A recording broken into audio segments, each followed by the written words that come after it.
Economics को अक्सर dismal science यानी उदास विज्ञान कहा जाता है।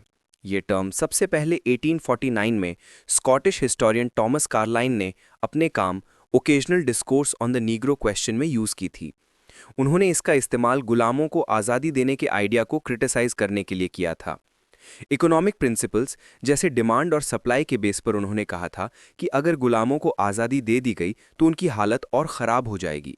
बाद में डिसमल शब्द को टी.आर. मेल्थस की 1798 की किताब an essay on the principle of population से भी जोड़ा गया, जहां उन्होंने ये ब्लीक प्रेडिक्शन दिया था कि पॉपुलेशन फूड सप्लाई से तेज बढ़ेगी, जिससे आने वाले टाइम में स्कार्सिटी यानी कमी हो जाएगी।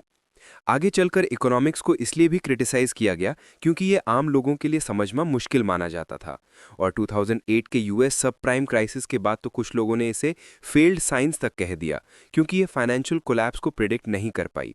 फिर भी इन सभी क्रिटिसिज्म्स के बावजूद ये नहीं माना जा सकता कि इकोनॉमिक्स ने दुनिया को बेहतर बनाने और लोगों की जिंदगी सुधारने में बहुत बड़ा रोल निभाया है। सबसे सिंपल शब्दों में इकोनॉमिक एक्टिविटीज़ वो होती हैं जिसमें पैसा इन्वॉल्व होता है। जब भी पैसा पिक्चर में आता है, वहाँ कोई ना कोई इकोनॉमिक मोटिव या गेन होता ही है। जैसे नौकरी करना, किसी को हायर करना, माल खरीदना या बेचना, या बिजनेस चलाना, ये सब इकोनॉमिक एक्टिविटीज़ हैं।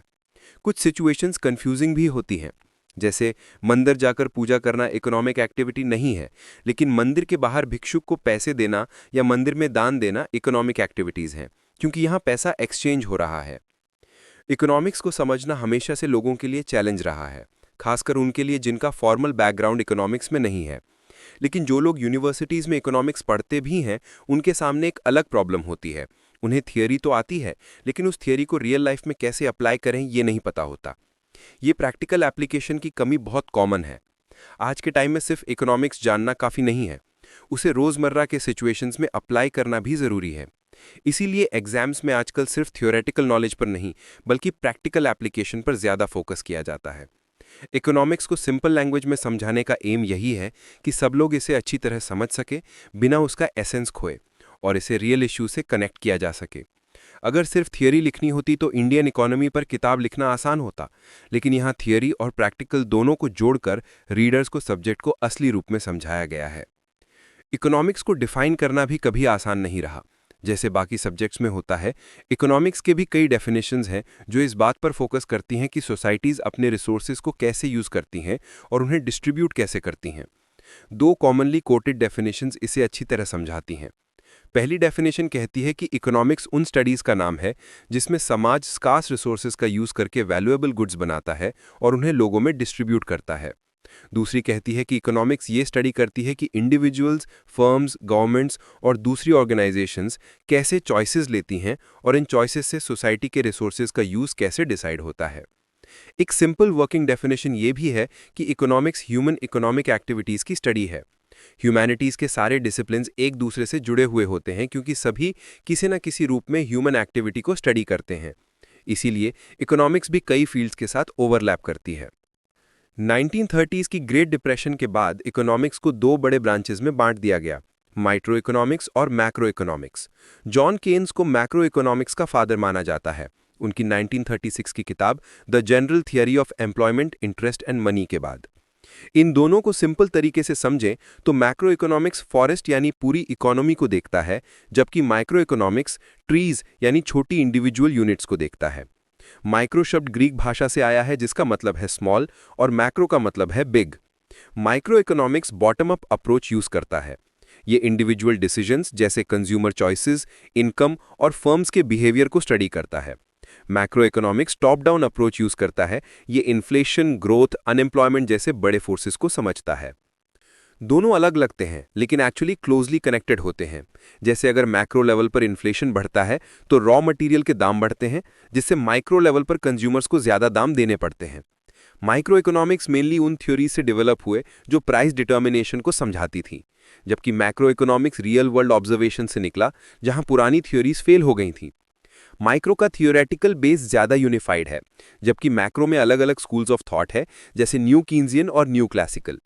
लेकिन 1980s के एंड के बाद इन दोनों स्कूल्स के बीच का गैप धीरे धीरे कम होता चला गया। माइक्रो और मैक्रो के साथ साथ इकोनोमेट्रिक्स को इकोनॉमिक्स का तीसरा कोर एरिया माना जाता है।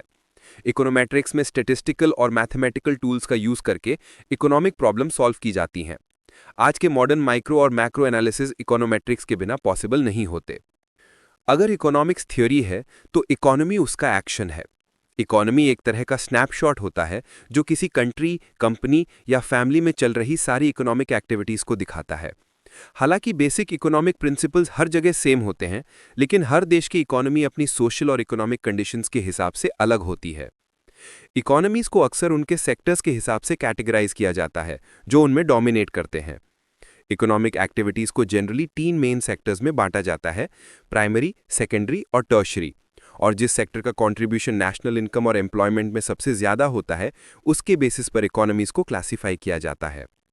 प्राइमरी सेक्टर में नेचुरल रिसोर्सेज का एक्सट्रैक्शन और यूज आता है, जैसे माइनिंग, एग्रीकल्चर, ऑयल एक्सप्लोरेशन। अगर किसी देश की नेशनल इनकम का आधा या उससे ज्यादा हिस्सा एग्रीकल्चर से आता है और ज्यादातर लोग वहीं काम करते हैं, तो उसे एग्रेरियन इकोनॉमी कहते हैं। सेकेंडरी सेक्टर में प्राइमरी सेक्टर से रॉ मटेरियल लेकर प्रोसेसिंग की जाती है। इसमें इंडस्ट्रीज और मैन्युफैक्चरिंग शामिल है। डेवलप्ड कंट्रीज में ये मेजर सोर्स ऑफ एम्प्लॉयमेंट होता है।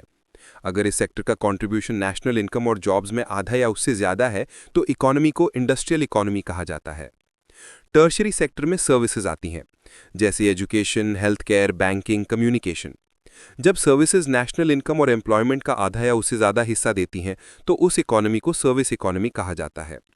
बाद में एक्सपर्ट्स ने टर्शरी सेक्टर के 2 और सब सेक्टर्स डिफाइन किए: क्वाटरनरी और क्वाइनरी। क्वाटरनरी सेक्टर को नॉलेज सेक्टर कहते हैं। इसमें एजुकेशन, रिसर्च और डेवलपमेंट जैसे काम आते हैं जो ह्यूमन रिसोर्सेज की क्वालिटी को इंप्रूव करते हैं। क्वाइनरी सेक्टर में highest level decision making activities आती हैं, जैसे टॉप गवर्नमेंट ऑफिशियल्स, ब्यूरोक्रेट्स और सीनियर कॉर्पोरेट एग्जीक्यूटिव्स। ये ग्रुप छोटा होता है, लेकिन इकोनॉमी के ब्रेन की तरह काम करता है। डेवलप्ड कंट्रीज का ग्रोथ पैटर्न देखकर इकोनॉमिस्ट डब्ल्यू रॉस्टो ने 1960 में एक थियोरी दी, जिसमें बताया कि इकोनॉमीज यूजुअली 5 लीनियर स्टेजेस में डेवलप करती हैं: एग्रीकल्चर से इंडस्ट्री और फिर सर्विसेज तक। लेकिन सब देश इस एग्जैक्ट पाथ को फॉलो नहीं करते। इंडिया और साउथ ईस्ट एशिया के कई देश, जैसे इंडोनेशिया, फिलीपींस, थाईलैंड, वियतनाम ने पूरे इंडस्ट्रियल फेज को स्किप करके एग्रेरियन से सीधे सर्विस इकोनॉमी में ट्रांजिशन किया। इंडिया में 1990s के एंड तक सर्विस सेक्टर का कंट्रीब्यूशन नेशनल इनकम में 50% क्रॉस कर गया था, जो एग्रीकल्चर डोमिनेटेड इकोनॉमी से सर्विस ड्रिवन इकोनॉमी में एक मेजर शिफ्ट था। इकोनॉमिक सिस्टम्स इसलिए डेवलप हुए क्योंकि इंसान को जिंदा रहने के लिए फूड, पानी, कपड़े और शेल्टर जैसी बेसिक चीजें चाहिए होती हैं। इन चीजों को सब तक पहुंचाने के लिए 2 बड़े चैलेंजेस आते हैं। पहला, इन गुड्स और सर्विसेज को प्रोड्यूस करना, और दूसरा, इन्हें उन लोगों तक पहुंचाना जिनको इनकी जरूरत है। प्रोडक्शन के लिए इन्वेस्टमेंट चाहिए होती है, रिसोर्सेज और इंफ्रास्ट्रक्चर खड़ा करने के लिए। तब बड़ा सवाल उठता है, कौन इन्वेस्ट करेगा और क्यों? ऐसे सवालों के जवाब में अलग अलग समाजों ने अपने तरीके से अपनी इकोनॉमीज को ऑर्गेनाइज किया। इन्हीं तरीकों को हम इकोनॉमिक सिस्टम्स कहते हैं। बहुत सारे टाइप्स में से 3 मेजर सिस्टम सबसे ज्यादा प्रोमिनेंट बने: market economy, non market economy और मिक्स्ड इकोनॉमी। मार्केट इकोनॉमी सबसे पहला फॉर्मल सिस्टम था जो ट्रेडिशनल इकोनॉमिक सेटअप से इवॉल्व हुआ। इस सिस्टम को इंस्पायर किया था एडम स्मिथ ने, एक स्कॉटिश फिलोसोफर इकोनॉमिस्ट ने, अपनी फेमस किताब an inquiry into the nature and causes of the wealth of nations 1776 में। स्मिथ का मानना था कि इंडिविजुअल्स और फर्म्स अपने सेल्फ इंटरेस्ट से मोटिवेटेड होते हैं। जब लोग अपने फायदे के लिए काम करते हैं तो सोसाइटी को गुड्स और सर्विसेज मिलते हैं, जैसे एक अनइंटेंडेड बेनिफिट। उन्होंने इस नेचुरल मोटिवेटिंग फोर्स को इनविजिबल हैंड या एनिमल स्पिरिट कहा। उनके हिसाब से अगर लोगों को अपने इकोनॉमिक गोल्स परस्यू करने की आज़ादी दी जाए तो पूरा सोसाइटी फायदा उठाता है, क्योंकि प्रोडक्शन और डिस्ट्रीब्यूशन एफिशिएंटली होता है। प्रोड्यूसर्स के बीच कंपटीशन सिस्टम को एफिशिएंट रखता है। स्मिथ का मानना था कि सरकार को इकोनॉमी में कम से कम इंटरफेयर करना चाहिए। इस पॉलिसी को फ्रेंच फ्रेज लेजे फेयर से डिस्क्राइब किया गया, जिसका मतलब होता है लीव इट अलोन, यानी अपने आप चलने दो। ऐसे सिस्टम में सरकार ना गुड्स प्रोड्यूस करती है, ना इकोनॉमी को ज्यादा रेगुलेट करती है, और टैक्सेस भी बहुत कम लगाती है। स्मिथ ने इस अरेंजमेंट को the system of natural liberty कहा। इन आइडियाज से 2 रिलेटेड मॉडल्स निकले: कैपिटलिज्म और फ्री मार्केट इकोनॉमी। दोनों डिमांड और सप्लाई पर बेस्ड होते हैं, लेकिन कुछ डिफरेंसेस हैं। कैपिटलिज्म में वेल्थ क्रिएशन और प्रोडक्टिव एसेट्स पर प्राइवेट ओनरशिप पर फोकस होता है, गवर्नमेंट रेगुलेशन थोड़ा बहुत हो सकता है, लेकिन प्राइवेट ओनर्स कई बार मार्केट को डोमिनेट करके कंपटीशन को लिमिट कर देते हैं। फ्री मार्केट इकोनॉमी पूरी तरह डिमांड और सप्लाई पर चलता है, जहां गवर्नमेंट का इंटरफेरेंस बिल्कुल कम या नहीं होता और कंपटीशन को फ्लरिश करने दिया जाता है। यूनाइटेड स्टेट्स ने सबसे पहले 1777 में इस मॉडल को अपनाया और फिर कैपिटलिज्म यूरोप और नॉर्थ अमेरिका में फैल गया। काफी टाइम तक ये इकोनॉमीज प्रॉस्परस रहीं, लेकिन 1929 में इन्हें ग्रेट डिप्रेशन ने हिला दिया। कुछ कंपनीज और वेल्दी लोगों ने मैसिव कैपिटल अक्यूमुलेट कर लिया था, जबकि आम लोग गरीब ही रहे। इनइक्वालिटी बढ़ गई, टैक्सेस कम थे और गवर्नमेंट के वेलफेयर प्रोग्राम्स लगभग नहीं थे। लो परचेजिंग पावर वाले लोगों के लिए कोई सपोर्ट सिस्टम नहीं था और प्रोग्रेसिव टैक्सेशन भी इनइक्वालिटी को दूर करने में असफल रही। डिप्रेशन के दौरान वाइड स्प्रेड अनएम्प्लॉयमेंट, लो डिमांड और इकोनॉमिक स्टैग्नेशन देखने को मिला। इसी वक्त जॉन मेनार्ड कीन्स, एक ब्रिटिश इकोनॉमिस्ट, ने अपनी 1936 की किताब the general theory of employment, interest and money में क्राइसिस का एनालिसिस करके एक नया अप्रोच दिया। उन्होंने सजेस्ट किया कि मार्केट इकोनॉमीज को नॉन मार्केट सिस्टम के कुछ फीचर्स अडॉप्ट करने चाहिए ताकि रिकवरी हो सके। केंजियन पॉलिसीज फॉलो करके इन इकोनॉमीज ने डिप्रेशन से बाहर निकलने में सफलता पाई। इन दोनों अप्रोचेस के कॉम्बिनेशन ने मिक्स्ड इकोनॉमी को जन्म दिया। नॉन मार्केट इकोनॉमी के रिएक्शन में डेवलप हुई थी और कार्ल मार्क्स के आइडियाज पर बेस्ड थी। इस सिस्टम के दो वर्जन्स थे, सोशलिज्म जैसे सोवियत यूनियन में 1917 से 1989 तक, और कम्युनिज्म जैसे चाइना में 1949 से 1985 तक। इस सिस्टम को स्टेट इकोनॉमी, कमांड इकोनॉमी या सेंट्रली प्लान्ड इकोनॉमी भी कहा गया। इसका मेन बिलीफ था कि सबकी वेलबींग के लिए स्टेट को सारे रिसोर्सेज का मालिक और कंट्रोलर होना चाहिए और सारे इकोनॉमिक रोल स्टेट को ही निभाने चाहिए। इस सिस्टम में प्राइवेट प्रॉपर्टी राइट्स अलाउड नहीं थे, क्योंकि उन्हें एक छोटी अमीर क्लास यानी बुर्जॉजी के द्वारा मजदूर क्लास का एक्सप्लॉयटेशन का टूल माना जाता था। मार्केट अपने यूजुअल सेंस में एग्जिस्ट नहीं करता था, डिमांड और सप्लाई का कोई रोल नहीं था, कंपटीशन नहीं था और स्टेट का टोटल कंट्रोल था।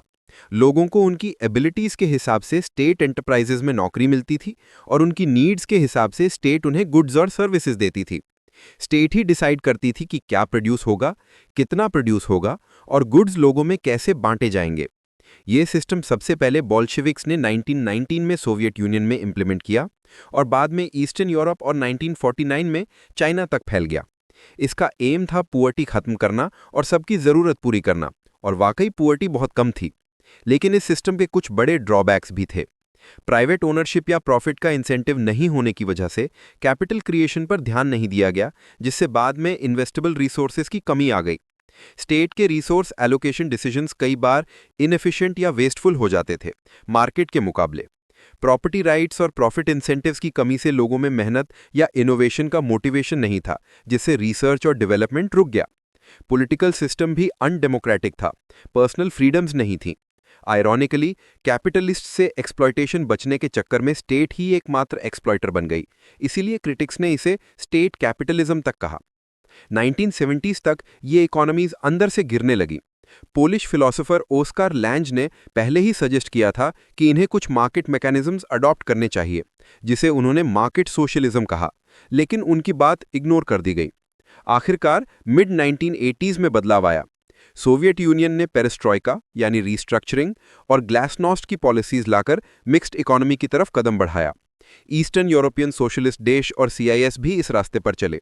चाइना ने 1970s में रिफॉर्म्स की तैयारी शुरू की और मिड 1980s में ओपन डोर पॉलिसी के साथ मिक्स्ड इकोनॉमी को फॉर्मली अडॉप्ट किया। इस तरह मार्केट और नॉन मार्केट जैसे दो ऑपोजिट सिस्टम्स एक दूसरे से ट्रेड्स लेकर मिक्स्ड इकोनॉमी में मिल गए। ये शिफ्ट कोल्ड वॉर के आइडियोलॉजिकल डिवाइड के खत्म होने की निशानी भी बनी। हालांकि मिक्स्ड इकोनॉमीज प्रैक्टिकल रूप में 1930s के एंड तक एग्जिस्ट करने लगी थीं, जब मार्केट इकोनॉमीज ने डिप्रेशन के बाद स्टेट इंटरवेंशन यूज करना शुरू कर दिया था।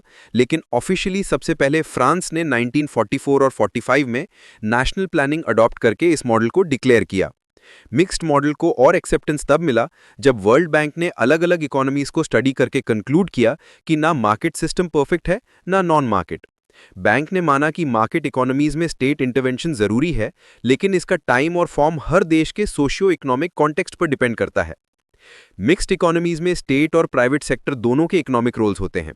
प्राइवेट सेक्टर उन एरियाज में काम करता है जहां प्रॉफिट मोटिव यानी इनविजिबल हैंड सही से काम करता है, जैसे गुड्स का प्रोडक्शन और सेल। स्टेट भी इन एरियाज में प्रोड्यूस कर सकती है, लेकिन जरूरी नहीं है। स्टेट का फोकस उन सेक्टर्स पर होता है जहां प्राइवेट सेक्टर प्रॉफिट के बिना इन्वेस्ट नहीं करेगा, जैसे पब्लिक गुड्स सप्लाई करना। वक्त के साथ स्टेट और प्राइवेट सेक्टर के रोल्स देश की जरूरत के हिसाब से बदल सकते हैं। गवर्नमेंट इकोनॉमी को रेगुलेट भी करती है, लॉज, कंपटीशन पॉलिसीज और टैक्सेशन के जरिए। पहले के सिस्टम्स के मुकाबले मिक्स्ड इकोनॉमीज फ्लेक्सिबल होती हैं और नए सोशियो इकोनॉमिक चैलेंजेस के हिसाब से इवॉल्व हो सकती हैं। इन इकोनॉमिक सिस्टम्स के साथ साथ गुड्स और सर्विसेज डिस्ट्रीब्यूट करने के भी 3 तरीके डेवलप हुए। कैपिटलिस्ट सिस्टम्स में डिस्ट्रीब्यूशन मार्केट के जरिए होता है। लोग अपनी जरूरत की चीजें डिमांड और सप्लाई से तय प्राइस पर खरीदते हैं। स्टेट इकोनॉमीज में डिस्ट्रीब्यूशन गवर्नमेंट डायरेक्टली करती है बिना मार्केट के। मिक्स्ड इकोनॉमीज में दोनों का कॉम्बिनेशन होता है।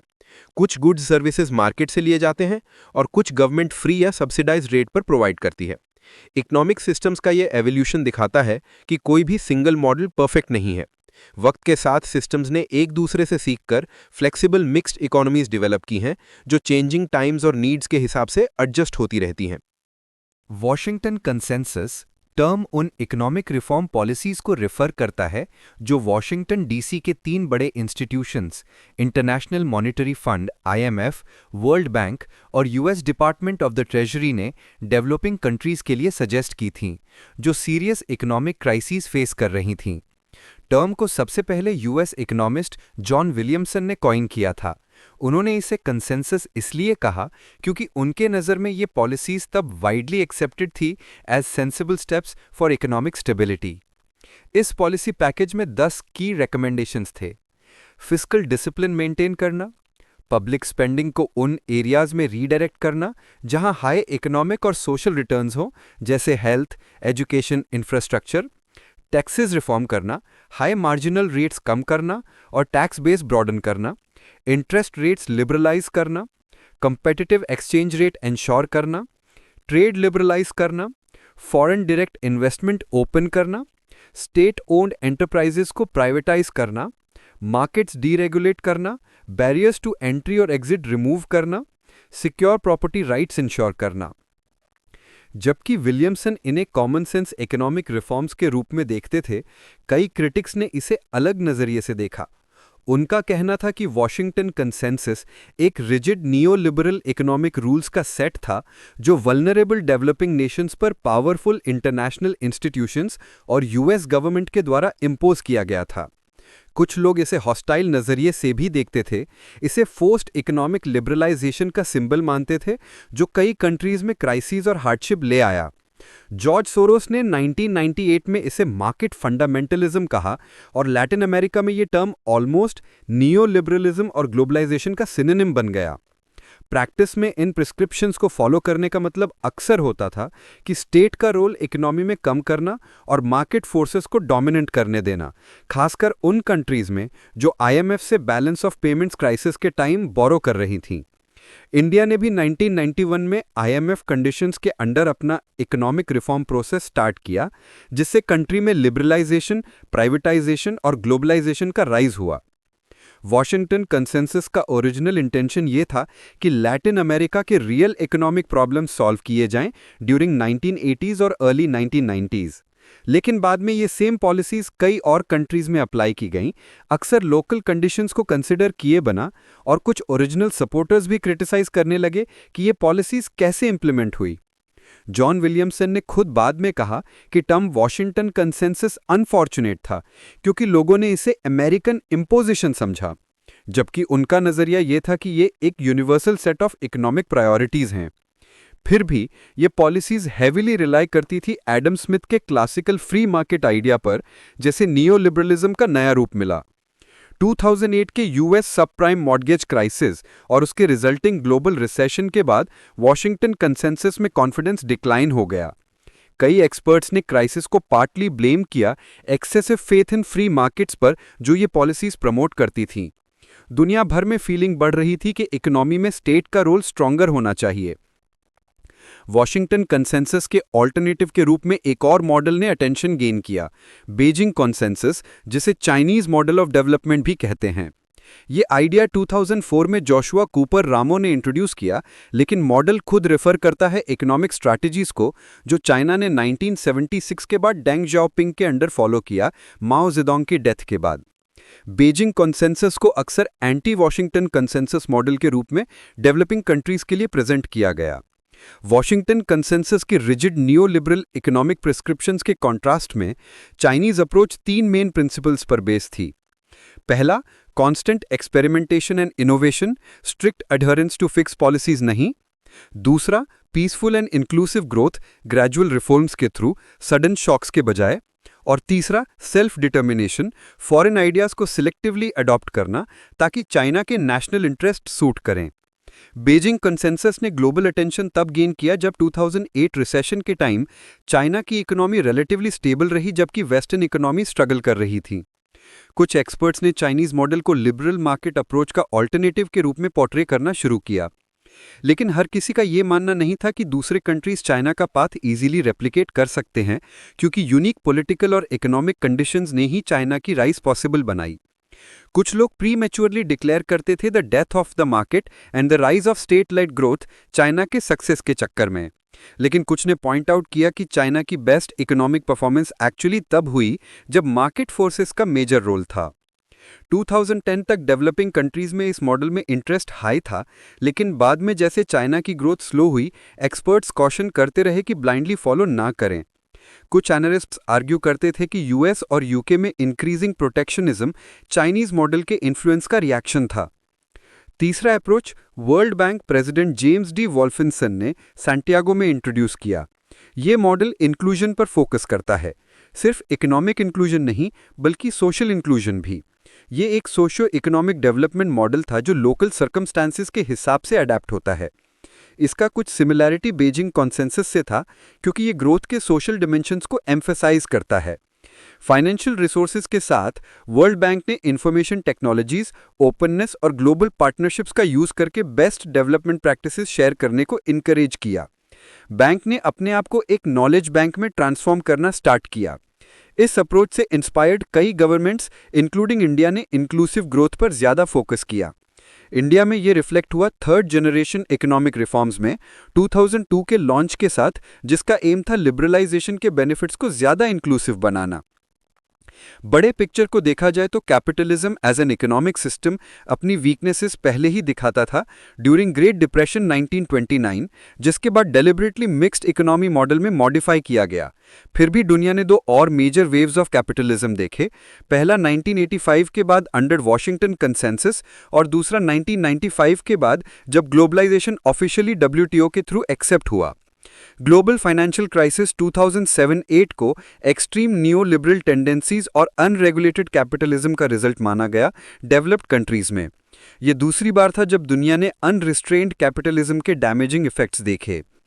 वक्त के साथ एक ब्रॉड ग्लोबल अंडरस्टैंडिंग डेवलप हुई कि कैपिटलिज्म चाहे परफेक्ट या सस्टेनेबल इकोनॉमिक सिस्टम ना हो, ग्रोथ और इनकम प्रमोट करने का पावरफुल टूल हो सकता है जब बैलेंस्ड फ्रेमवर्क में यूज किया जाए।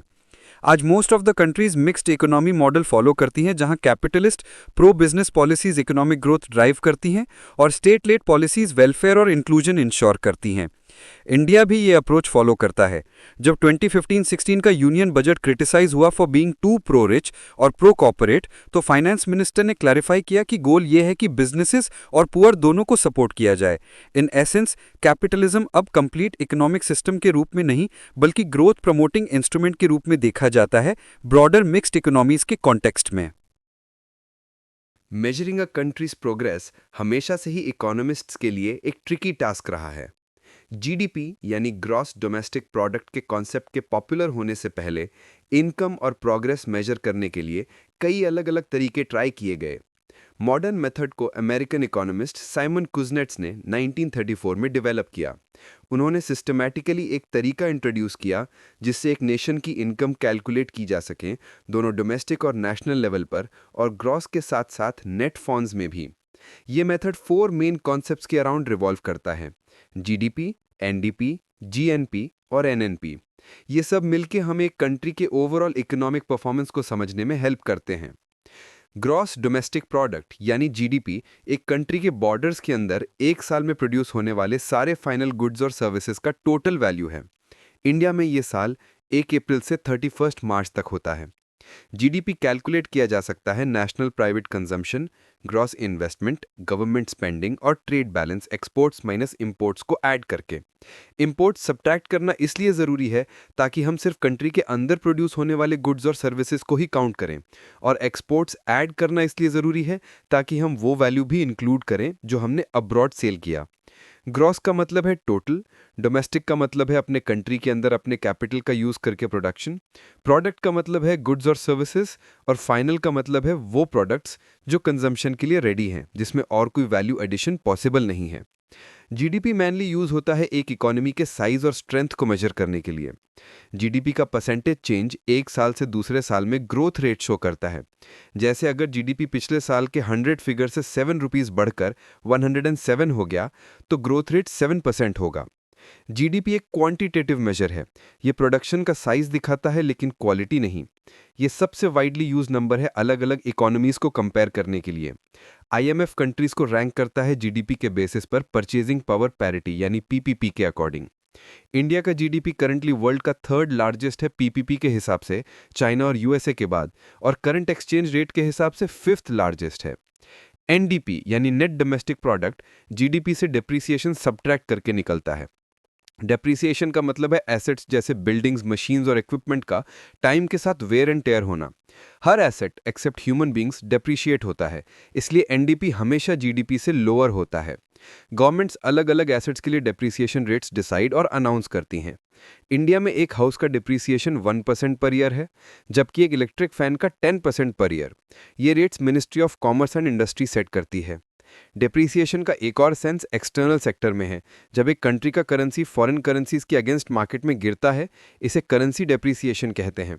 एनडीपी एक कंट्री को हेल्प करता है समझने में कि अलग अलग सेक्टर्स में कितनी वैल्यू लॉस हो रही है और आरएनडी कितना काम कर रहा है इस लॉस को रिड्यूस करने के लिए।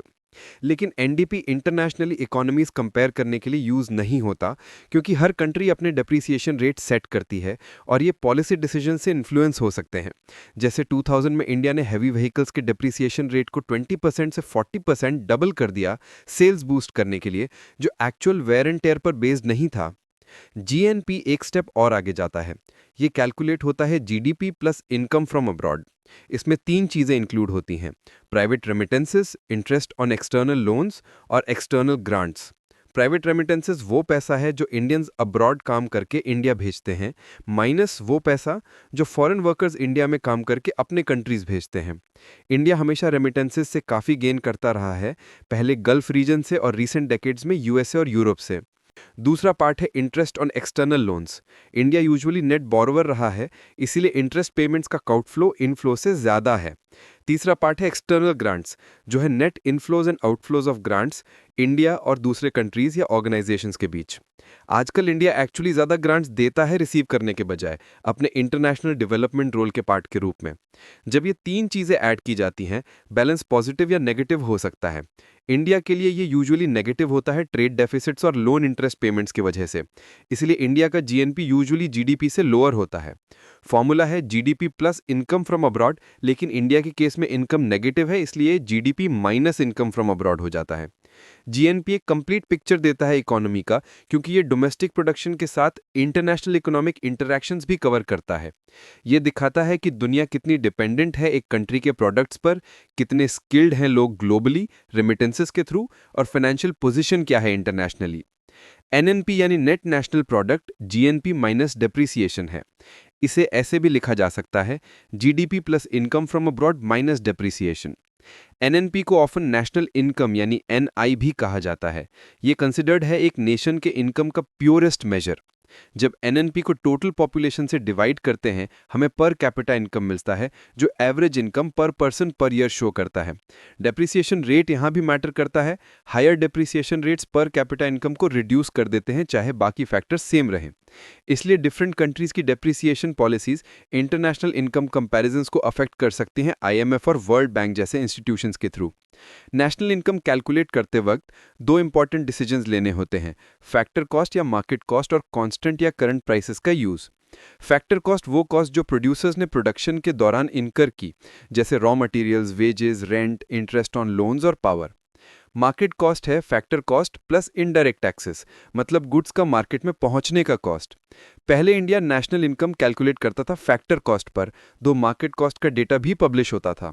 जनवरी 2015 से इंडिया ने कैलकुलेट करना शुरू किया मार्केट प्राइस पर, ताकि इंटरनेशनल स्टैंडर्ड्स के साथ अलाइन हो सके। जीएसटी इंप्लीमेंटेशन ने यह प्रोसेस और इजी बना दिया क्योंकि टैक्सेस स्ट्रीमलाइन हो गए। इनकम कैलकुलेट कर सकते हैं कांस्टेंट या करंट प्राइसेस पर। कांस्टेंट प्राइसेस एक फिक्स्ड बेस ईयर पर बेस्ड होते हैं और इन्फ्लेशन इंक्लूड नहीं करते, जो रियल ग्रोथ कंपेयर करने में हेल्प करता है over time. Current prices inflation include करते हैं और एक्चुअल प्राइसेस रिप्रेजेंट करते हैं प्रेजेंट ईयर के, जैसे शॉप्स में मैक्सिमम रिटेल प्राइस यानी एमआरपी। शॉर्ट में नेशनल इनकम मेजरमेंट में कई स्टेप्स और कॉन्सेप्ट्स इन्वॉल्व होते हैं। जीडीपी टोटल प्रोडक्शन दिखाता है कंट्री के अंदर, एनडीपी डेप्रिसिएशन एडजस्ट करता है, जीएनपी इंटरनेशनल इनकम इंक्लूड करता है और एनएनपी प्योर नेशनल इनकम देता है डेप्रिसिएशन के बाद। ये फिगर्स अलग अलग कॉस्ट्स और प्राइसेस पर कैलकुलेट किए जा सकते हैं और हर एक अलग एंगल प्रोवाइड करता है इकोनॉमी के हेल्थ और परफॉर्मेंस को समझने के लिए। जनवरी 2015 में सेंट्रल स्टैटिस्टिकल ऑफिस (CSO) ने इंडिया के नेशनल अकाउंट्स पर रिवाइज्ड डेटा रिलीज किया, जिसमें दो मेजर चेंजेस आए। पहला, कैलकुलेशंस के लिए जो बेस ईयर यूज होता था वो 2004-05 से 2011-12 अपडेट किया गया, फॉलोइंग नेशनल स्टैटिस्टिकल कमीशन के रिकमेंडेशन के, जो सजेस्ट करते हैं कि सारे इकोनॉमिक इंडाइसेस के बेस ईयर्स हर 5 साल में रिवाइज होने चाहिए। दूसरा, नेशनल अकाउंट्स कैलकुलेट करने की मेथोडोलॉजी रिवाइज की गई ताकि वो internationally accepted system of national accounts (SNA 2008) के साथ अलाइंड हो। इस रिवीजन का एक की चेंज ये है कि हेडलाइन ग्रोथ रेट्स अब GDP at constant market prices से मेजर किए जाते हैं, जो अब इंटरनेशनल प्रैक्टिस के हिसाब से सिर्फ जीडीपी कहलाएंगे। पहले ग्रोथ कैलकुलेट होती थी जीडीपी एट फैक्टर कास्ट और कांस्टेंट प्राइसेस से। दूसरा चेंज सेक्टर वाइज आउटपुट को मेजर करने के तरीके में है। ग्रॉस वैल्यू एडेड (GVA) अब बेसिक प्राइसेस पर एस्टिमेट होता है, फैक्टर कॉस्ट के बजाय। GVA मेजर करता है वैल्यू जो जनरेट होती है गुड्स या सर्विसेज प्रोड्यूस करने में, माइनस इनपुट कॉस्ट। GVA और जीडीपी के बीच का रिलेशनशिप कुछ इस तरह है।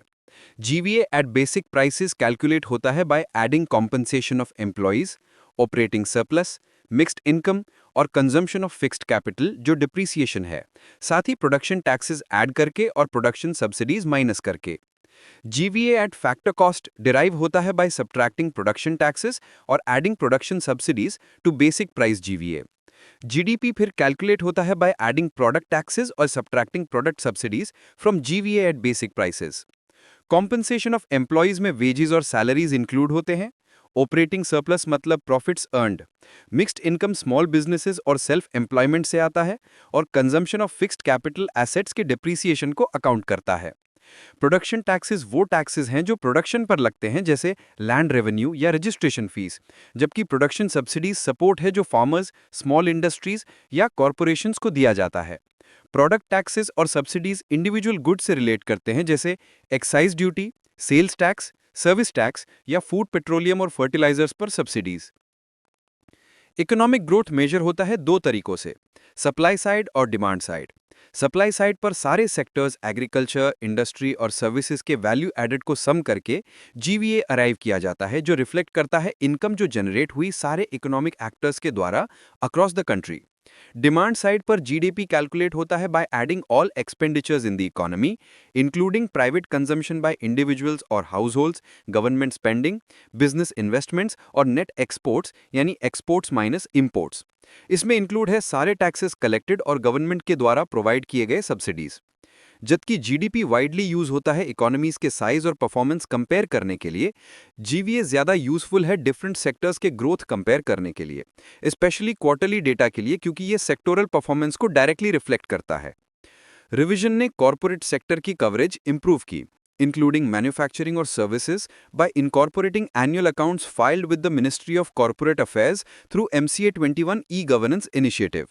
ये अलाउ करता है better accounting of activities undertaken by companies beyond manufacturing. Financial sector अब ज़्यादा कॉम्प्रिहेंसिवली कवर होता है, including information from stock brokers, stock exchanges, asset management companies, mutual funds, pension funds और regulatory bodies like SEBI, PFRDA और IRDA. Local bodies और autonomous institutions भी better accounted हैं, covering around 60% of grants and transfers provided to them. India भी explore कर रहा है a shift from fixed base method to chain base method for calculating GDP. Fixed base method में GDP compare होता है एक single base year से, जो हर 5 साल में रिवाइज होता है। ये मेथड स्ट्रक्चरल चेंजेस को इकोनॉमी में क्विकली रिफ्लेक्ट नहीं करता और रिलेटिव चेंजेस इन प्राइसेस या उनके डिमांड इफेक्ट को कैप्चर नहीं करता। चेन बेस मेथड में इकोनॉमिक एक्टिविटीज को असाइन किए गए वेट्स हर साल चेंज होते हैं, अलाउइंग न्यू एक्टिविटीज और आइटम्स को इमीडिएटली इंक्लूड करना, द स्ट्रक्चरल चेंजेस को फास्टर कैप्चर करना। ये पर्टिकुलरली रेलेवेंट है इंडिया की रैपिडली इवॉल्विंग इकोनॉमी के लिए, including the gig economy. Current GDP estimates based हैं टाइम यूज डेटा और सर्वेस 2011-12 पर, लेकिन chain base method new items और फर्म्स को जल्दी इनकॉर्पोरेट करने में हेल्प करेगा, reducing delay of 5 to 7 years जो फिक्स्ड बेस मेथड में होता है। इंडिया की ग्रोथ को कंपेयर करना दूसरे कंट्रीज के साथ भी ईजियर और एक्यूरेट हो जाएगा, aligning with best international practices. Data accuracy और ट्रांसपेरेंसी के कंसर्न्स को एड्रेस करने के लिए गवर्नमेंट ने standing committee on economic statistics (SCES) setup किया लेट 2019 में, headed by former chief statistician Pranab Sen. 28 member committee में एक्सपर्ट्स हैं from UN, RBI, ministry of finance, NITI Aayog, Tata trust और सेवरल यूनिवर्सिटीज। कमिटी का वाइड मैंडेट है review data sets like periodic labour force survey, annual surveys of industry services and unorganised sector enterprises, time use surveys, index of industrial production and other statistical reports. इसने existing standing committees on labour, industry और services के काम को भी consolidate किया। Statistical standards improve करने का move इसलिए आया क्योंकि इंडिया फुली कंप्लाई नहीं कर रहा था आईएमएफ के special data dissemination standard (SDS) के साथ, जो ट्रांसपेरेंसी एनहांस करता है और ग्लोबल इन्वेस्टर्स को इकोनॉमिक डेटा रिलायबली असेस करने में हेल्प करता है। SDS कवर करता है 20+ categories including national income, production indices, employment और गवर्नमेंट ऑपरेशंस। इंडिया ने 3 टाइप्स के डीविएशंस दिखाए SDS के साथ: डेटा पब्लिश करने में डिले, एडवांस रिलीज कैलेंडर में डेटा कैटेगरीज लिस्ट ना करना और कुछ पीरियड्स के लिए डेटा डिसेमिनेट ना करना। कई experts including former chief economic adviser Arvind Subramanian और former RBI governor Raghuram Rajan ने कंसर्न्स रेज किए थे नेशनल इनकम अकाउंट्स पर। दूसरे एक्सपर्ट्स जैसे सीपी चंद्रशेखर, हेमा स्वामीनाथन और जीमॉल उन्नी ने भी स्टैटिस्टिक्स के सप्रेशन या मिसहैंडलिंग को क्रिटिसाइज किया। SCES का एम है इन इश्यूज को एड्रेस करना, इंडिया के इकोनॉमिक डेटा को इंटरनेशनल स्टैंडर्ड्स के करीब लाना और इन्वेस्टमेंट, ट्रेड और पॉलिसी डिसीजंस के लिए रिलायबिलिटी इंप्रूव करना।